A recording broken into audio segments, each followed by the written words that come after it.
Museum of History Studios. You're listening to Addressing Gettysburg. Hello, everybody, and welcome to another episode of Addressing Gettysburg. And today we're diving into a fascinating and often overlooked aspect of the Battle of Gettysburg, surrender. We're taking from David Silkenat's book, Raising the White Flag. We're going to explore how surrender was not just a rare occurrence, but a defining feature of the Civil War. In fact, more soldiers surrendered than died at the Battle of Gettysburg. You probably, like me, have kind of noticed that, but never really dug too deep into it or whatever. Well, David has done that for us here.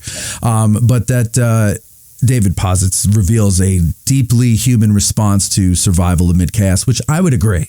Just end it for me, you know? So join us as we reframe this iconic battle through the eyes of those who laid down their arms and examine the cultural and practical dimensions of surrender during the war. David Silkenat is our guest. His book is Raising the White Flag.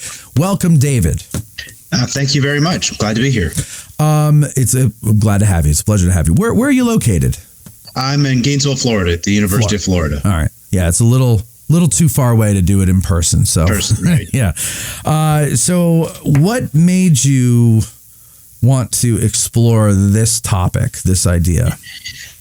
So the idea for the book sort of actually came to me in a dream. Believe it or not. You're like John Lennon.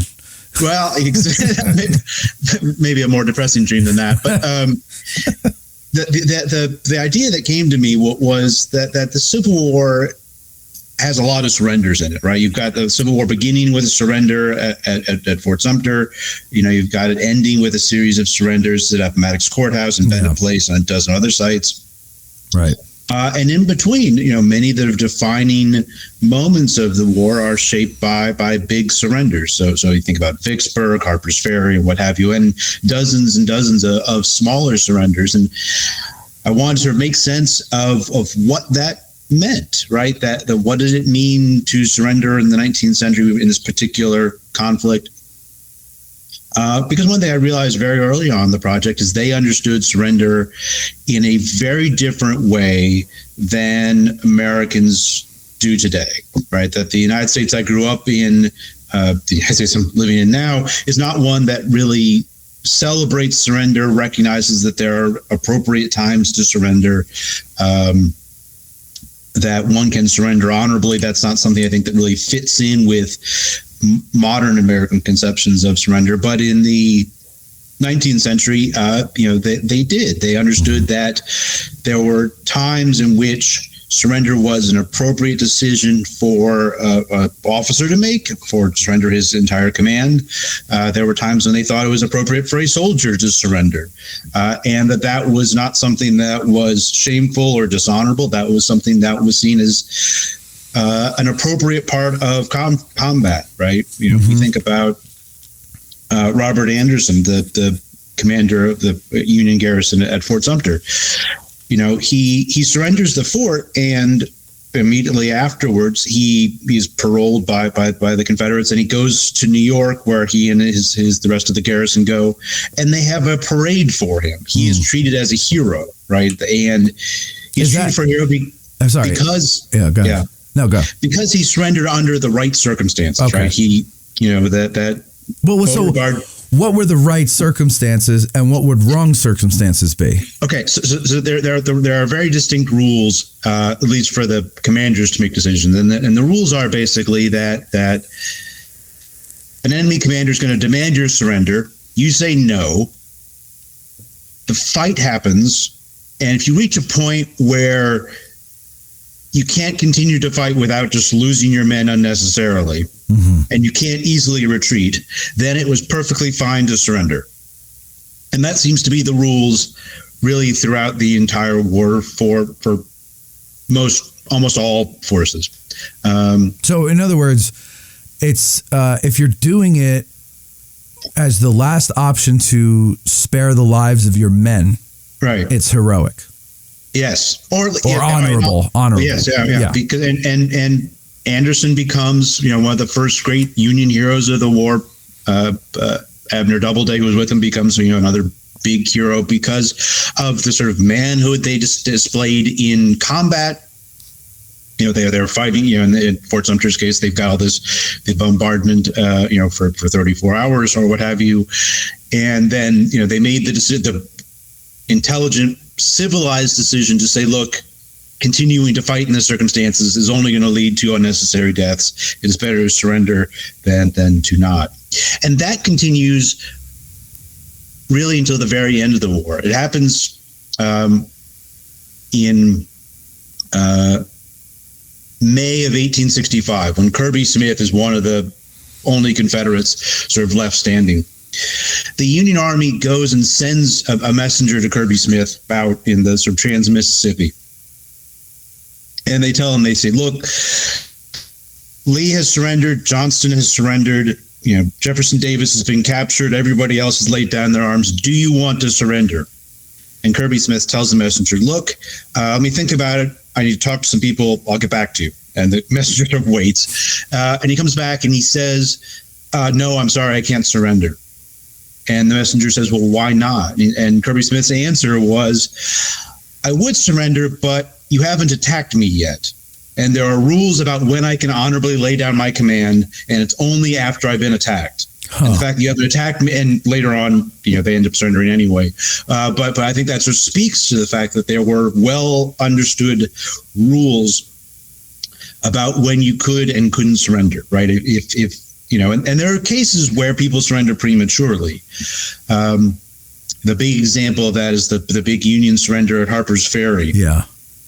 Where they surrender basically at the very beginning of the Confederate assault, and that is seen as a dishonorable surrender. And there's a few other cases that I talk about in the book where commanders surrender prematurely that are seen as shameful and dishonorable, and they have congressional investigations and the whole thing.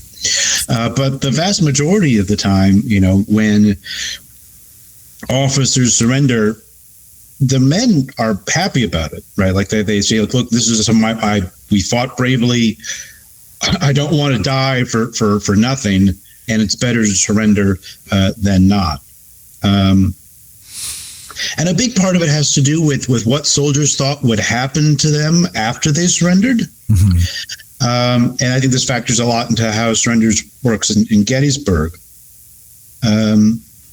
Because for the sort of middle third of the war, there's a prisoner exchange regime, that the agreement that the Unions and Confederate governments have, the Dix Hill regime, which allowed for prisoners of war to be paroled within 10 days of being captured. And then they would be allowed to return home, and then they would be allowed to fight again when they'd been exchanged for a soldier on the other side. So it's a sort of a two-stage process. So for some soldiers, you get paroled and then immediately exchanged. For some soldiers, you get paroled and then you get to go home for 6 weeks. Right. Which means that there are soldiers in sort of the middle period of the war, before that whole system falls apart. We can talk about that, I guess, in which soldiers surrender 2 or 3 times in the course of a few months. To get vacation is basically no, not that they're happy sometimes to go home for a bit and get a good meal. But there's sort of 2 kinds of surrenders that I talk about in the book. One is the sort of top down, where the officer says, "Look, I'm surrendering Vicksburg and all the men here." The other kind, and the kind that's more relevant to the Battle of Gettysburg, is the decision an individual soldier has to surrender himself in battle. And those guys tend to be the bravest soldiers, in fact, because in order to surrender in person to another enemy soldier, you have to be pretty close to them. Yes. You need to be close enough where they can see you drop your weapons, throw up your hands, that whole deal. So the guys who end up surrendering, making that kind of decision individually to surrender, tend to be the last guy to run away when there's a retreat, or the guy who's furthest advanced, or a person who's a sharpshooter or a scout or some other kind of person who finds himself, by himself. And those guys are always seen as being, particularly brave, not for being particularly cowardly. Right. So even I'm the guy that ran up ahead. Yeah. And, my company or my regiment decided maybe we shouldn't do that. Or for whatever reason, I get ahead and I get swallowed up by, the Confederates before the rest of my unit can get there, whatever the case may be. But I'm up there. The guys in the back who are seeing me drop my weapon and put up my hands, they're not going, that wimp, that coward. They're saying... No, I think they have an understanding of warfare, and I think this is true for both armies and for enlisted men through the officers, that war had rules. Yeah. Right? And that, the thing that separates civilized warfare from savagery was that you fight in uniforms, you fight, in regiments and in ordered ways. And that, you want to win a battle, but you don't want to slaughter people unnecessarily. So, one of the things that made surrender so frequent, at least for white soldiers, is they thought they would be moderately well treated after they surrendered, right? So prisoners of war, for the most part, when there's some serious exceptions to this, are well treated. They get food. They don't get, they get their weapons taken away from them, but they don't get, and sometimes they get their, pocket money stolen. But they're not abused. And especially during the period of the Dix-Hill Exchange, when, people are being paroled within 2 weeks after they get captured. They're not spending much time in prison. And so they see that as a much better alternative to being shot, right? And the nature of Civil War weaponry means that if you're carrying a rifle and you've already fired your rifle and you haven't had a chance to reload it, and there's a bunch of people pointing guns at you, throwing down your unloaded weapon seems like a much better option than being shot for no reason. Because you can go back and fight later once you've been paroled and exchanged. Yeah. I was actually just going to ask that, David, and in line with what Matt said was, if you're by yourself, the nature of technology and weaponry, there's only so much you can do. Yeah. I mean, at that point, it's your death or fighting to the last man is basically senseless. You cannot harm the enemy anymore by yourself. Right. That's exactly right. I mean, I think one of the things I think modern Americans have difficulty with is they have image of soldiers as Rambo, where one guy can take on an entire army, and that's not the way the Civil War worked. Right.